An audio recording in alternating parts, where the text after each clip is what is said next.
H. G. Wells. The Door in the Wall. Narrated by John Mydrim Ballantyne.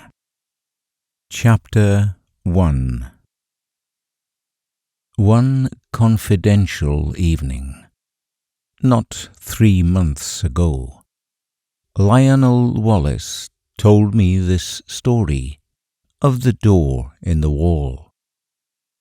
And at the time, I thought that so far as he was concerned, it was a true story. He told it me with such a direct simplicity of conviction that I could not do otherwise than believe him. But in the morning, in my own flat, I woke to a different atmosphere.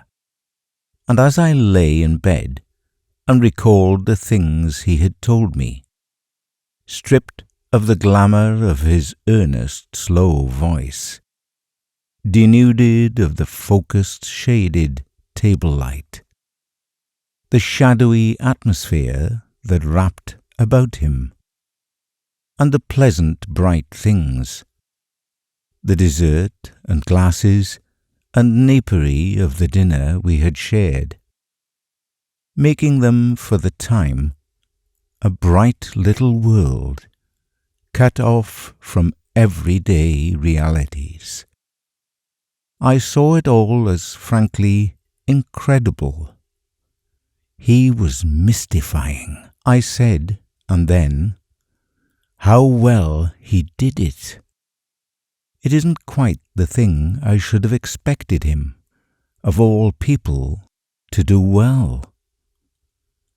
Afterwards, as I sat up in bed and sipped my morning tea, I found myself trying to account for the flavour of reality that perplexed me in his impossible reminiscences, by supposing they did in some ways suggest, present, convey, I hardly know which word to use, experiences it was otherwise impossible to tell.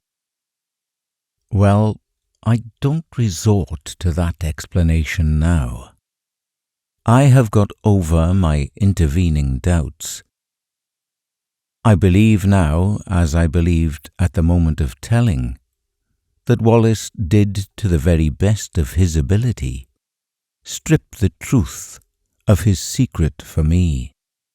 But whether he himself saw, or only thought he saw, whether he himself was the possessor of an inestimable privilege, or the victim of a fantastic dream, I cannot pretend to guess. Even the facts of his death, which ended my doubts forever, throw no light on that. That much the reader must judge for himself. I forget now what chance comment or criticism of mine moved so reticent a man to confide in me. He was, I think, defending himself against an imputation of slackness and unreliability I had made in relation to a great public movement in which he had disappointed me. But he plunged suddenly. I have, he said, a preoccupation. I know, he went on, after a pause that he devoted to the study of his cigar ash. I have been negligent. The fact is, it isn't a case of ghosts or apparitions, but it's an odd thing to tell of. Redmond, I am haunted. I am haunted by something that rather takes the light out of things, that fills me with longings. He paused, checked by that English shyness that so often overcomes us when we would speak of moving or grave or beautiful things. "You were at St. Athelstan's all through," he said, and for a moment that seemed to me quite irrelevant. "Well," and he paused. Then, very haltingly at first, but afterwards more easily, he began to tell of the thing that was hidden in his life. The haunting memory of a beauty and a happiness that filled his heart with insatiable longings, that made all the interests and spectacle of worldly life seem dull and tedious and vain to him. Now that I have the clue to it, the thing seems written visibly in his face. I have a photograph in which that look of detachment has been caught and intensified. It reminds me of what a woman once said of him, a woman who had loved him greatly. "Suddenly," she said, "the interest goes out of him. He forgets you. He doesn't care a rap for you. Under his very nose." Yet the interest was not always out of him, and when he was holding his attention to a thing, Wallace could contrive to be an extremely successful man. His career, indeed, is set up with successes. He left me behind him long ago.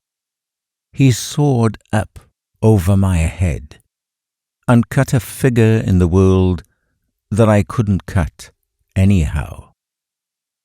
He was still a year short of 40, and they say now that he would have been in office, and very probably in the new cabinet if he had lived. At school he always beat me without effort, as it were by nature. We were at school together at St. Athelstan's College, in West Kensington, for almost all our school time.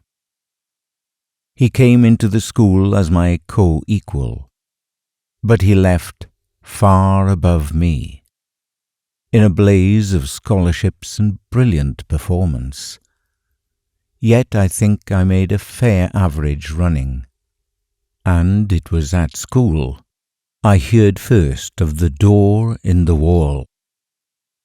That I was to hear of a second time only a month before his death. To him, at least, the door in the wall was a real door, leading through a real wall to immortal realities. Of that I am now quite assured. And it came into his life early, when he was a little fellow between 5 and 6. I remember how, as he sat making his confession to me, with a slow gravity, he reasoned and reckoned the date of it. There was, he said, a crimson Virginia creeper in it, all one bright uniform crimson, in a clear amber sunshine, against a white wall, that came into the impression somehow, though I don't clearly remember how, and there were horse-chestnut leaves upon the clean pavement outside the green door. They were blotched yellow and green, you know, not brown nor dirty, so that they must have been new fallen. I take it that means October. I look out for horse-chestnut leaves every year, and I ought to know. If I am right in that I was about 5 years and 4 months old. He was, he said, rather a precocious little boy. He learned to talk at an abnormally early age, and he was so sane and old-fashioned, as people say, that he was permitted an amount of initiative that most children scarcely attain by 7 or 8. His mother died when he was born, and he was under the less vigilant and authoritative care of a nursery governess. His father was a stern, preoccupied lawyer who gave him little attention and expected great things of him. For all his brightness, he found a life a little grey and dull, I think. And one day he wandered. He could not recall the particular neglect that enabled him to get away, nor the course he took among the West Kensington roads. All that had faded among the incurable blurs of memory. But the white wall and the green door stood out quite distinctly, as his memory of that remote, childish experience ran. He did, at the very first sight of that door, experience a peculiar emotion, an attraction, a desire to get to the door and open it and walk in. And at the same time he had the clearest conviction that either it was unwise or it was wrong of him. He could not tell which, to yield to his attraction. He insisted upon it as a curious thing that he knew from the very beginning, unless memory has played him the queerest trick, that the door was unfastened, and that he could go in as he chose.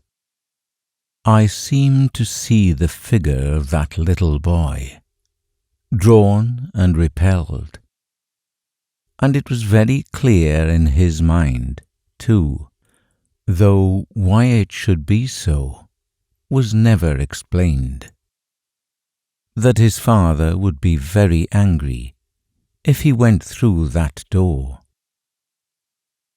Wallace described all these moments of hesitation to me with the utmost particularity.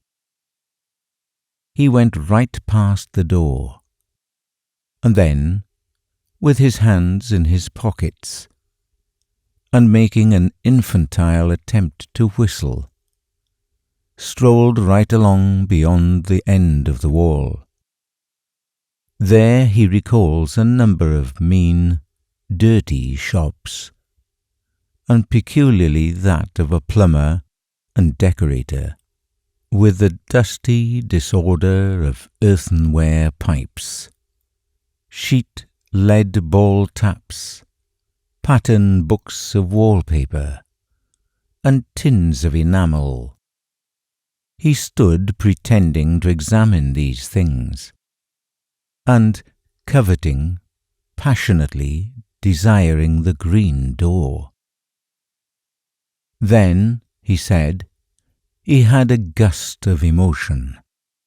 He made a run for it, lest hesitation should grip him again. He went plump with outstretched hand through the green door and let it slam behind him. And so, in a trice, he came into the garden that has haunted all his life. It was very difficult for Wallace to give me his full sense of that garden into which he came.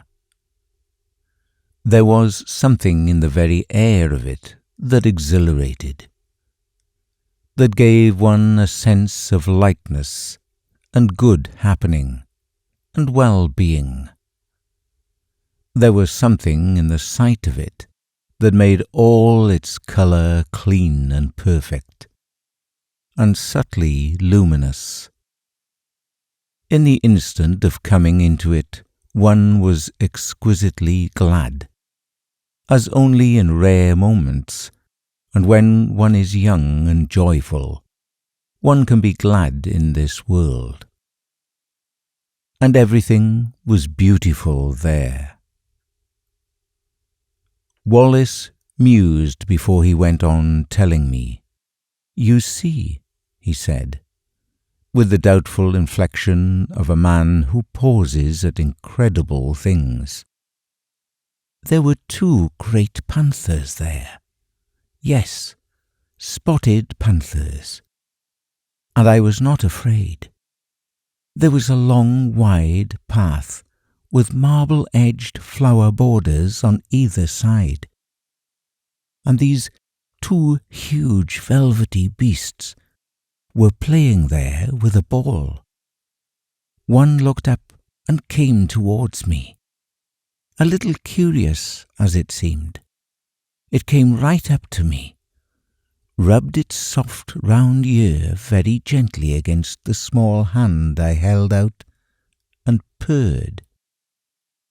It was, I tell you, an enchanted garden. I know, and the size. Oh, it stretched far and wide, this way and that. I believe there were hills far away. Heaven knows where West Kensington had suddenly got to. And somehow it was just like coming home. You know, in the very moment the door swung to behind me, I forgot the road with its fallen chestnut leaves, its cabs and tradesmen's carts. I forgot the sort of gravitational pull back to the discipline and obedience of home. I forgot all hesitations and fear, forgot discretion, forgot all the intimate realities of this life.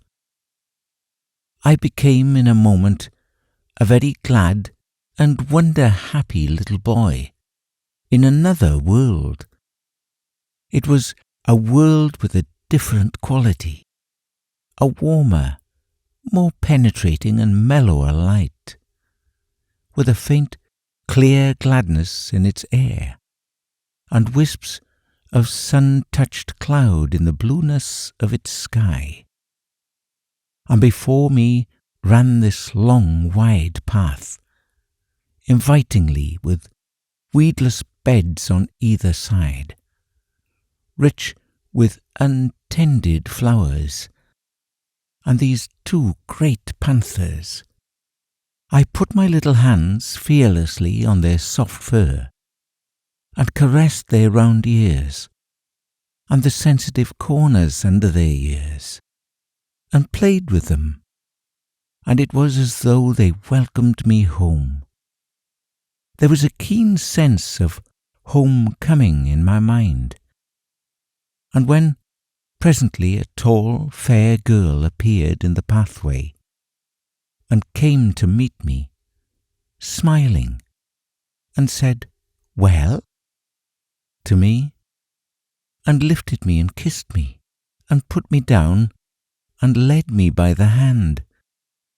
There was no amazement, but only an impression of delightful rightness, of being reminded of happy things that had in some strange way been overlooked. There were broad steps, I remember, that came into view between spikes of delphinium, and up these we went to a great avenue, between very old and shady dark trees.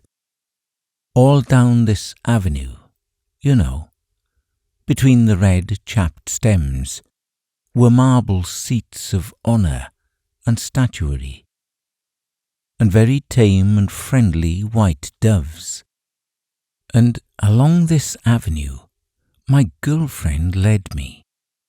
Looking down, I recall the pleasant lines, the finely modelled chin of her sweet, kind face, asking me questions in a soft, agreeable voice, and telling me things, pleasant things, I know, though What they were I was never able to recall.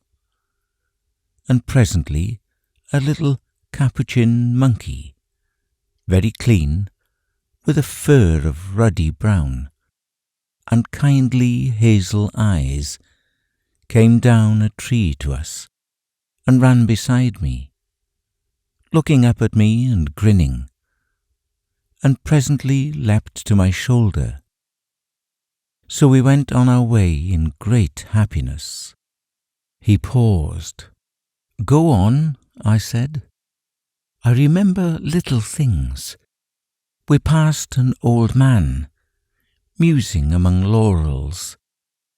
I remember, and a place gay with paroquets, and came through a broad shaded colonnade to a spacious cool palace, full of pleasant fountains, full of beautiful things, full of the quality and promise of heart's desire. And there were many things and many people, some that still seem to stand out clearly, and some that are a little vague. But all these people were beautiful and kind. In some way, I don't know how, it was conveyed to me that they all were kind to me, glad to have me there, and filling me with gladness by their gestures, by the touch of their hands, by the welcome and love in their eyes. Yes." He mused for a while. "Playmates I found there. That was very much to me, because I was a lonely little boy. They played delightful games in a grass-covered court where there was a sundial set about with flowers, and as one played, one loved. But it's odd. There's a gap in my memory. I don't remember the games we played. I never remembered. Afterwards, as a child, I spent long hours trying, even with tears, to recall the form of that happiness. I wanted to play it all over again, in my nursery, by myself. No, all I remember is the happiness and 2 dear playfellows who were most with me. Then presently came a sombre, dark woman, with a grave, pale face and dreamy eyes, a sombre woman wearing a soft long robe of pale purple, who carried a book and beckoned and took me aside with her into a gallery above a hall.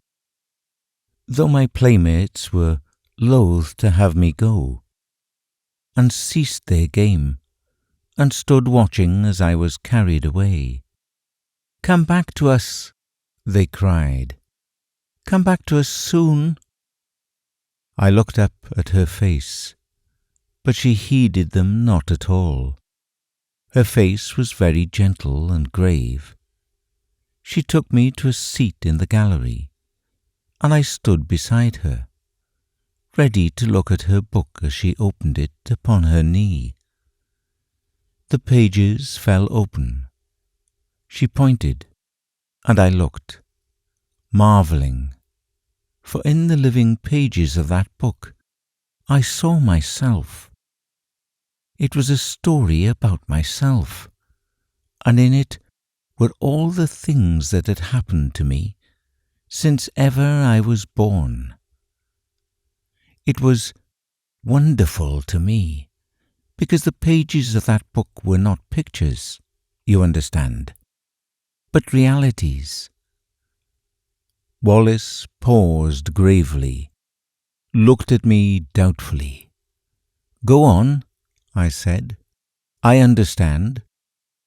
They were realities, yes. They must have been. People moved and things came and went in them.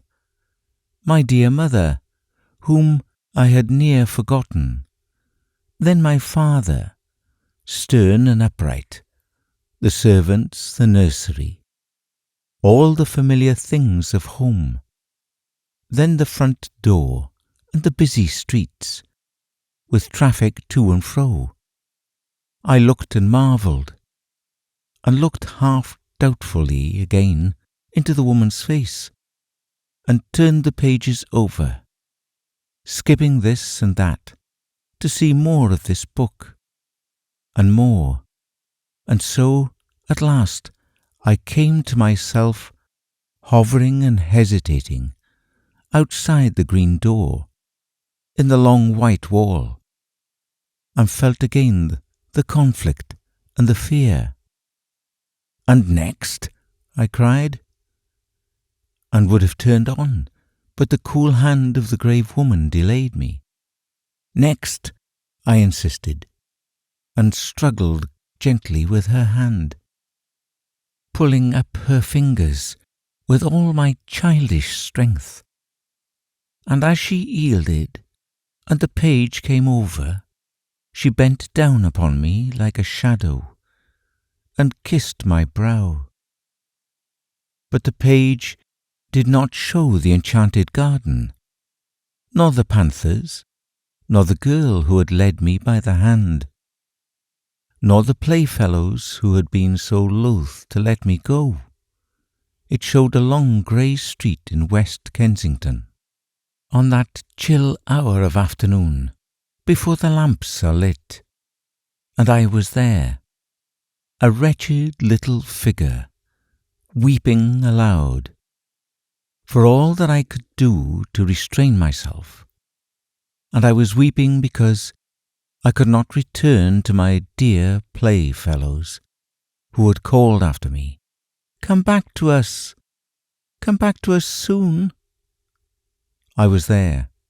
This was no page in a book, but harsh reality, that enchanted place, and the restraining hand of the grave mother, at whose knee I stood, had gone. Whither have they gone? He halted again, and remained for a time, staring into the fire. "Oh, the wretchedness of that return," he murmured. "Well," I said after a minute or so, "poor little wretch I was, brought back to this grey world again, as I realized the fullness of what had happened to me, I gave way to quite ungovernable grief, and the shame and humiliation of that public weeping and my disgraceful homecoming remain with me still. I see again the benevolent-looking old gentleman in gold spectacles who stopped and spoke to me, prodding me first with his umbrella. 'Poor little chap,' said he, 'and are you lost then?' And me, a London boy, of 5 and more, and he must needs bring in a kindly young policeman, and make a crowd of me, and so march me home, sobbing, conspicuous and frightened. I came from the enchanted garden to the steps of my father's house. That is, as well as I can remember, my vision of that garden, the garden that haunts me still.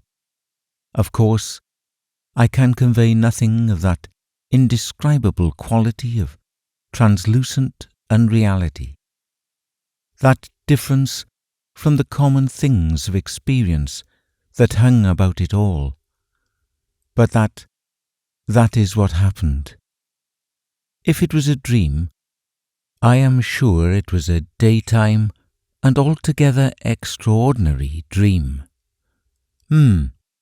Naturally there followed a terrible questioning by my aunt, my father, the nurse, the governess, everyone.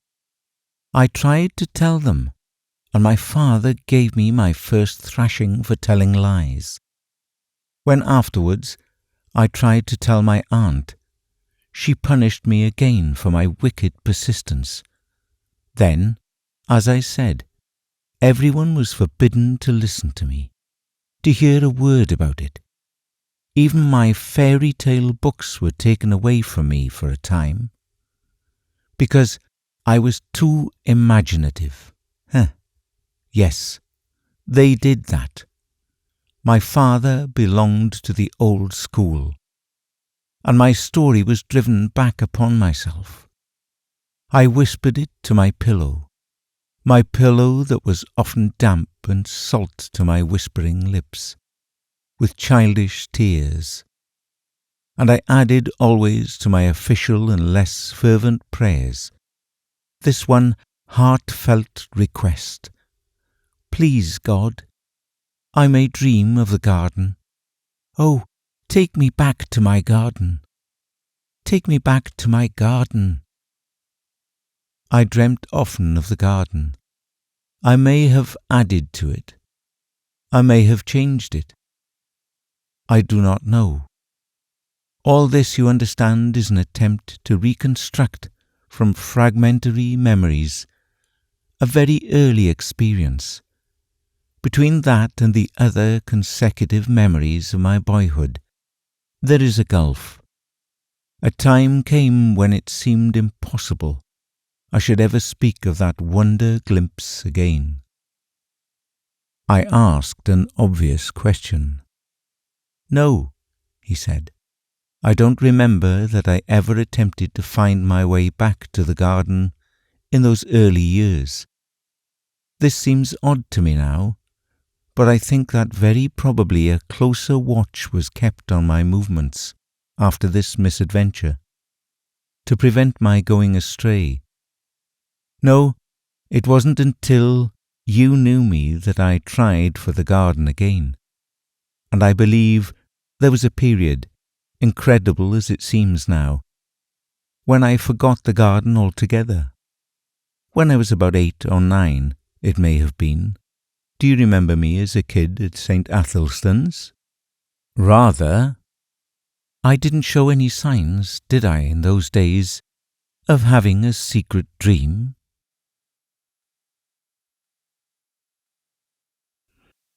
Chapter 2. He looked up with a sudden smile. Did you ever play Northwest Passage with me? No, of course you didn't come my way. It was the sort of game, he went on, that every imaginative child plays all day. The idea was the discovery of a Northwest Passage to school. The way to school was plain enough. The game consisted in finding some way that wasn't plain. Starting off 10 minutes early in some almost hopeless direction, and working one's way round through unaccustomed streets to my goal. And one day I got entangled among some rather low-class streets on the other side of Campden Hill, and I began to think that for once the game would be against me, and that I should get to school late. I tried rather desperately a street that seemed a cul-de-sac, and found a passage at the end. I hurried through that with renewed hope.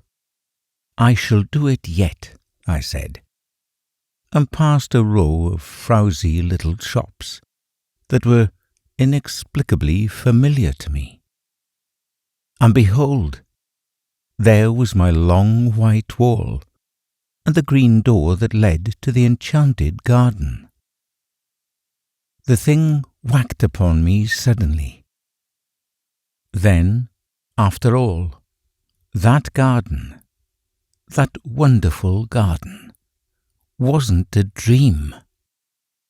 He paused. I suppose my second experience with the green door marks the world of difference there is between the busy life of a schoolboy and the infinite leisure of a child. Anyhow, this second time, I didn't for a moment think of going in straight away. You see, for one thing, my mind was full of the idea of getting to school in time, set on not breaking my record for punctuality. I must surely have felt some little desire, at least, to try the door. Yes, I must have felt that. But I seem to remember the attraction of the door mainly as another obstacle to my overmastering determination to get to school.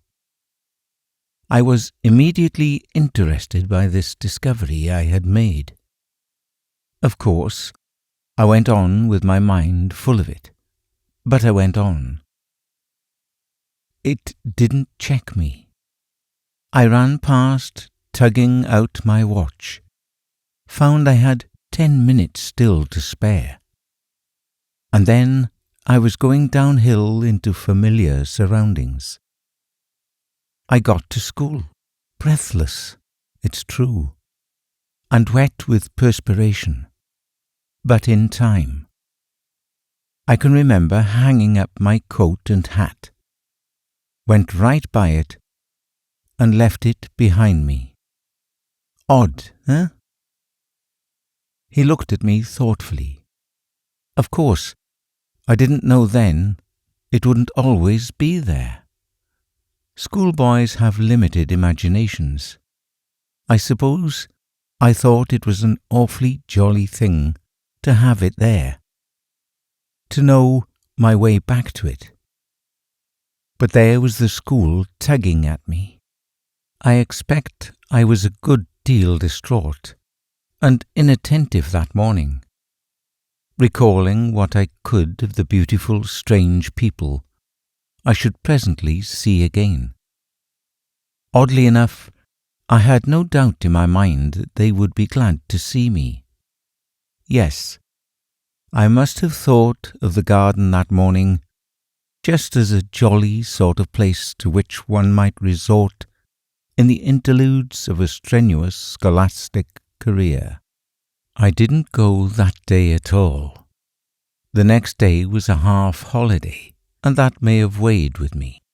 Perhaps, too, my state of inattention brought down impositions upon me, and docked the margin of time necessary for the detour. I don't know. What I do know is that in the meantime, the Enchanted Garden was so much upon my mind that I could not keep it to myself. I told, what was his name? A ferrety-looking youngster we used to call Squiff. Young Hopkins, said I. Hopkins it was. I did not like telling him. I had a feeling that in some way it was against the rules to tell him. But I did. He was walking part of the way home with me. He was talkative, and if we had not talked about the Enchanted Garden, we should have talked of something else, and it was intolerable to me to think about any other subject. So I blabbed. Well, he told my secret. The next day in the play interval I found myself surrounded by half a dozen bigger boys, half teasing and wholly curious to hear more of the Enchanted Garden. There was that big Fawcett, you remember him, and Carnaby and Morley Reynolds. You weren't there by any chance? No, I think I should have remembered if you were. A boy is a creature of odd feelings. I was, I really believe, in spite of my secret self-disgust, a little flattered to have the attention of these big fellows. I remember particularly a moment of pleasure caused by the praise of Crawshaw. You remember Crawshaw Major, the son of Crawshaw the composer, who said it was the best lie he had ever heard. But at the same time there was a really painful undertow of shame, at telling what I felt was indeed a sacred secret. That beast Fawcett made a joke about the little girl in green. Wallace's voice sank with the keen memory of that shame. I pretended not to hear, he said. Well, then Carnaby suddenly called me a young liar, and disputed with me when I said the thing was true. I said I knew where to find the green door, could lead them all there in 10 minutes. Carnaby became outrageously virtuous, and said I'd have to, and bear out my words or suffer. Did you ever have Carnaby twist your arm? Then perhaps you'll understand how it went with me. I swore my story was true. There was nobody in the school then to save a chap from Carnaby, though Crawshaw put in a word or so. Carnaby had got his game. I grew excited and red-eared, and a little frightened. I behaved altogether like a silly little chap, and the outcome of it all was that instead of starting alone for my enchanted garden, I led the way presently, cheeks flushed, ears hot, eyes smarting, and my soul one burning misery and shame, for a party of 6 mocking, curious, and threatening school fellows. We never found the white wall and the green door. You mean? I mean I couldn't find it. I would have found it, if I could. And afterwards, when I could go alone, I couldn't find it. I never found it. I seem now to have been always looking for it through my schoolboy days. But I never came upon it again. Did the fellows make it disagreeable? Beastly. Carnaby held a council over me for wanton lying. I remember how I sneaked home and upstairs to hide the marks of my blubbering. But when I cried myself to sleep, at last it wasn't for Carnaby, but for the garden, for the beautiful afternoon I had hoped for the sweet friendly women, and the waiting playfellows and the game I had hoped to learn again. That beautiful forgotten game. I believe firmly that if I had not told, I had bad times after that, crying at night, and wool gathering by day. For 2 terms I slackened and had bad reports. Do you remember? Of course you would. It was you, your beating me in mathematics, that brought me back to the grind again.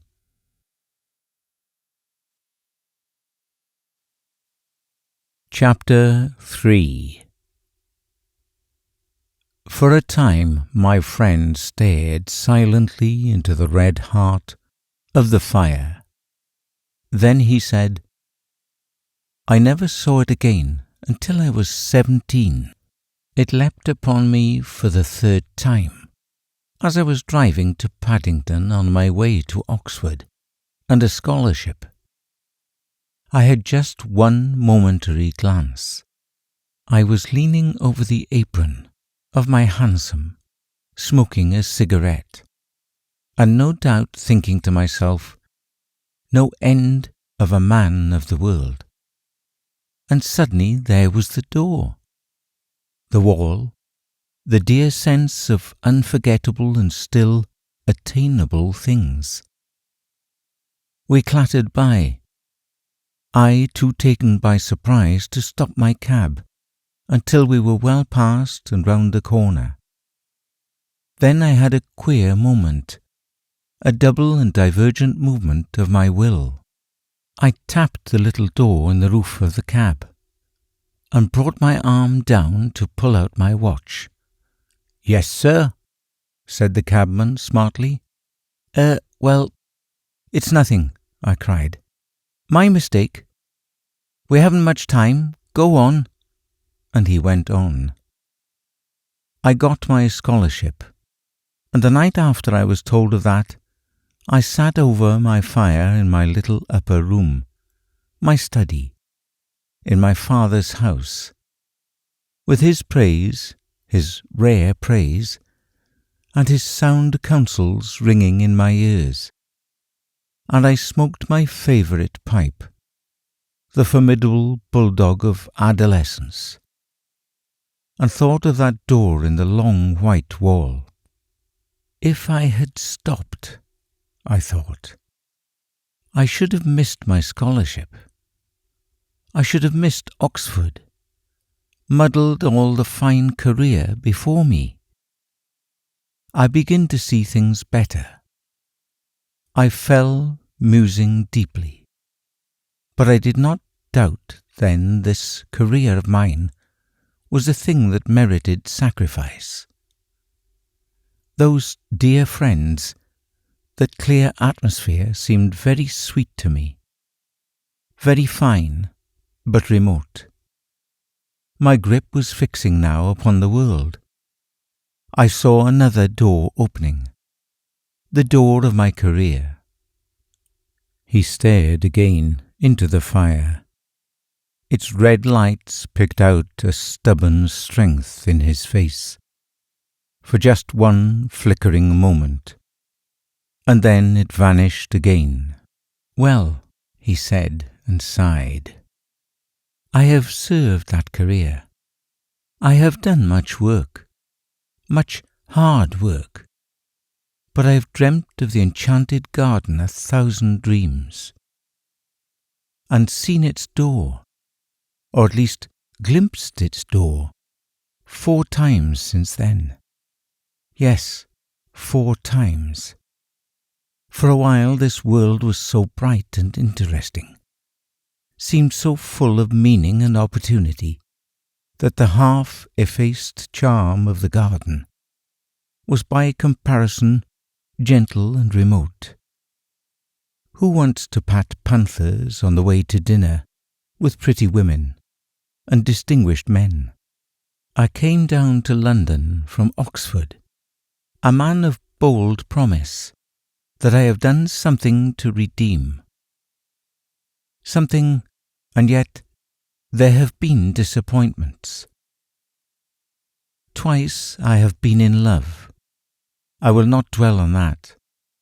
But once, as I went to someone who, I know, doubted whether I dared to come back, I took a shortcut at a venture through an unfrequented road near Earl's Court, and so happened on a white wall and a familiar green door.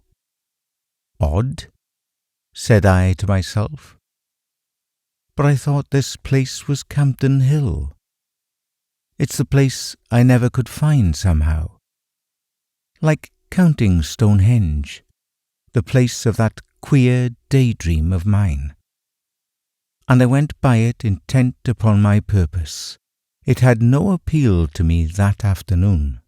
I had just a moment's impulse to try the door. 3 steps aside were needed at the most, though I was quite sure enough in my heart that it would open to me. And then I thought that doing so might delay me on the way to that appointment, in which I thought my honour was involved. Afterwards, I was sorry for my punctuality. I might at least have peeped in, I thought, and waved a hand to those panthers, but I knew enough by this time not to seek again belatedly that which is not found by seeking. Yes, that time made me very sorry. Years of hard work after that, and never a sight of the door. It's only recently it has come back to me. With it there has come a sense as though some thin tarnish has spread itself over my world. I began to think of it as a sorrowful and bitter thing, that I should never see the door again.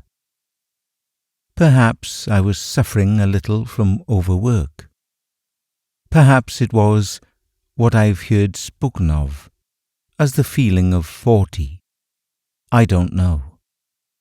But certainly the keen brightness that makes effort easy has gone out of things recently, and just at a time with all these new political developments, when I ought to be working.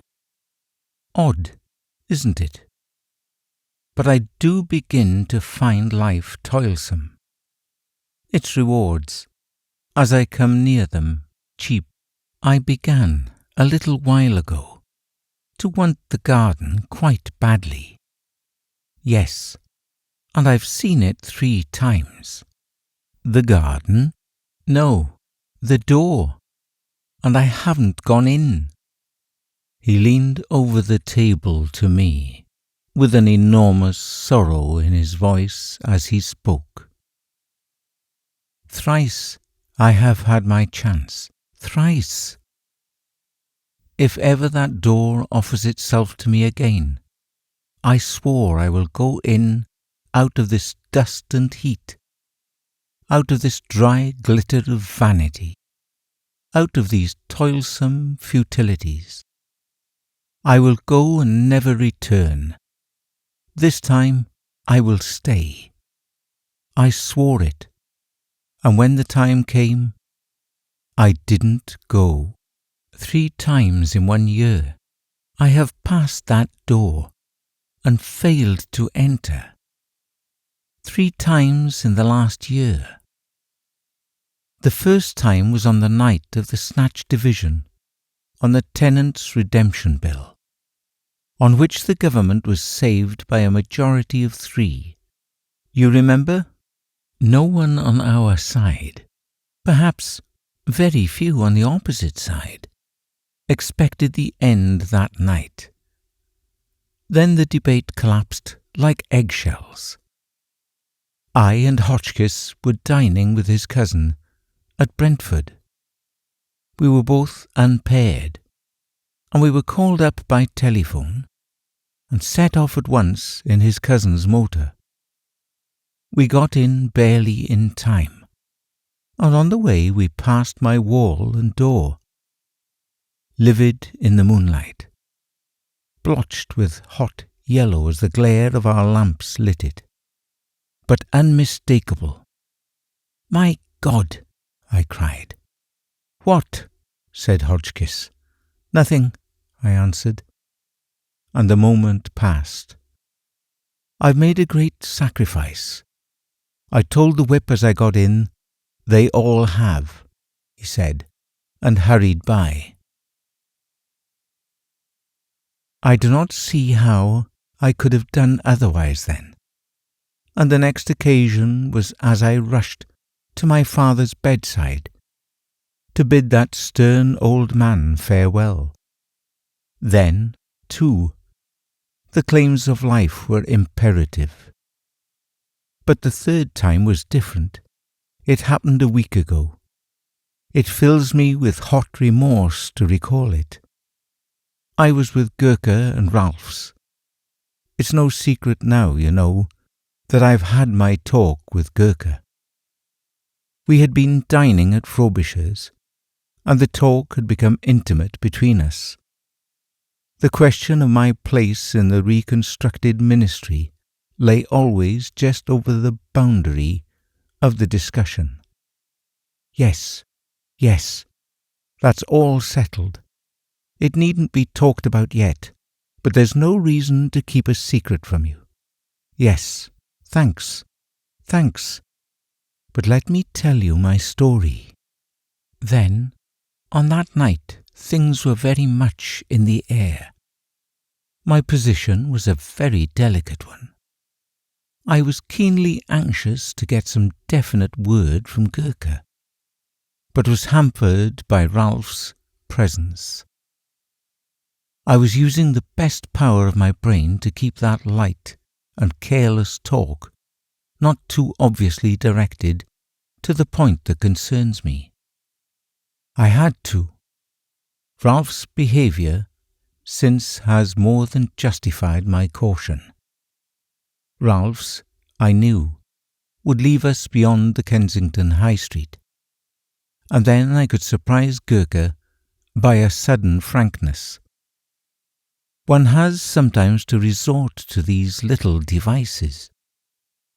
And then it was that, in the margin of my field of vision, I became aware once more of the white wall. The green door before us was down the road. We passed it talking. I passed it. I can still see the shadow of Gurkha's marked profile. His opera hat tilted forward over his prominent nose. The many folds of his neck wrap going before my shadow and Ralph's as we sauntered past. I passed within 20 inches of the door.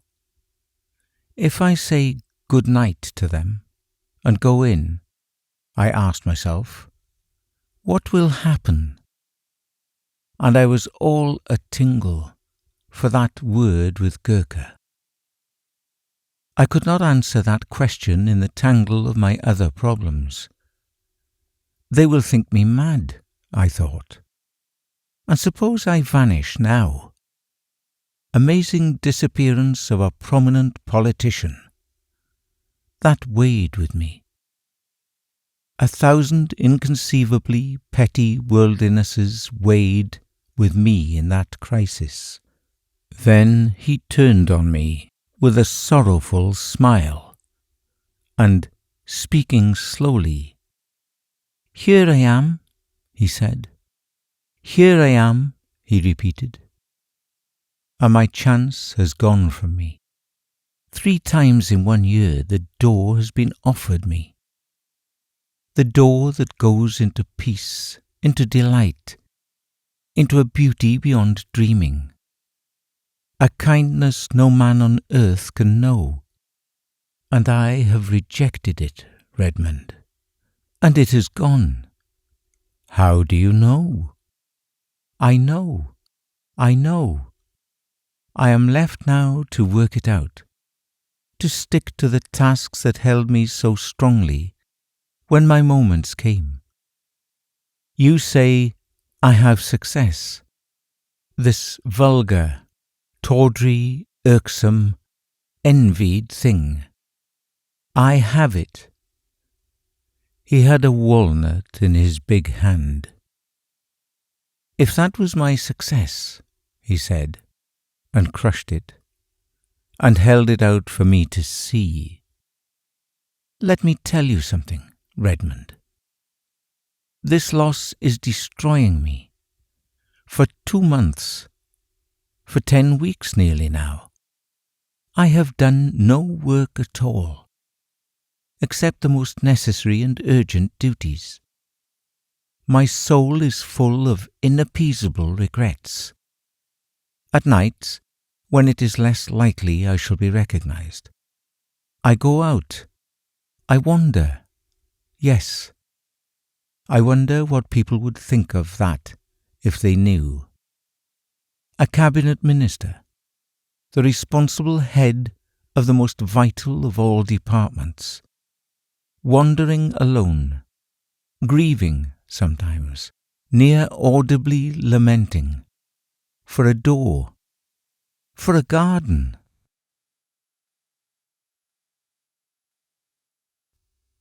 Chapter 4.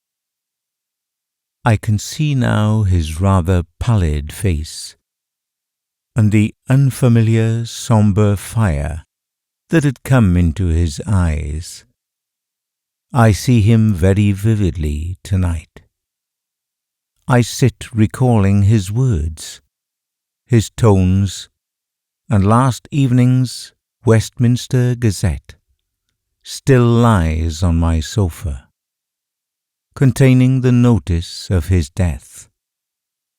At lunch today, the club was busy with him and the strange riddle of his fate.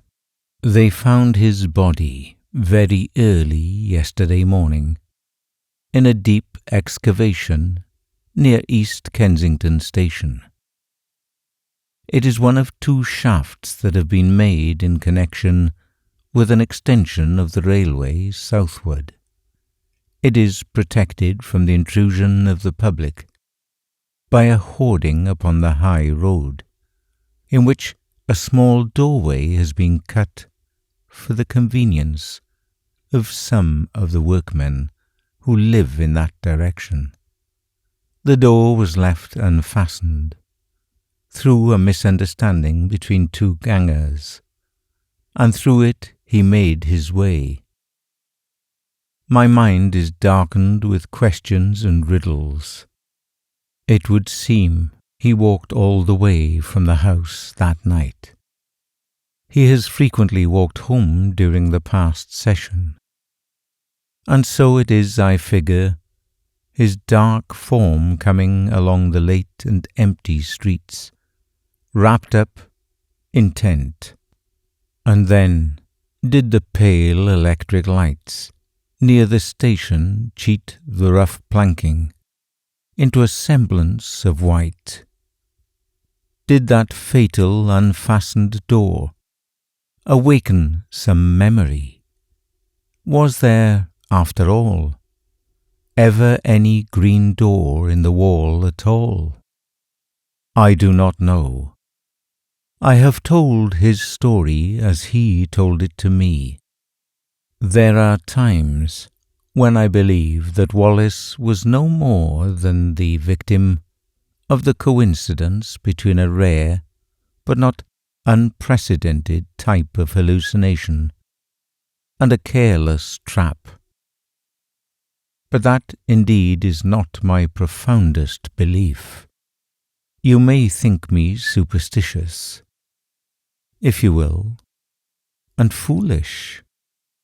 But, indeed, I am more than half convinced that he had in truth an abnormal gift and a sense, something I know not what, that in the guise of wall and door offered him an outlet, a secret and peculiar passage of escape into another and altogether more beautiful world. At any rate, you will say, it betrayed him in the end. But did it betray him?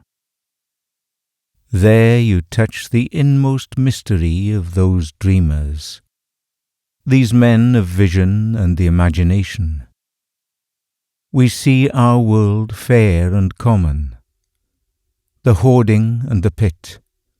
By our daylight standard he walked out of security into darkness, danger and death. But did he see like that?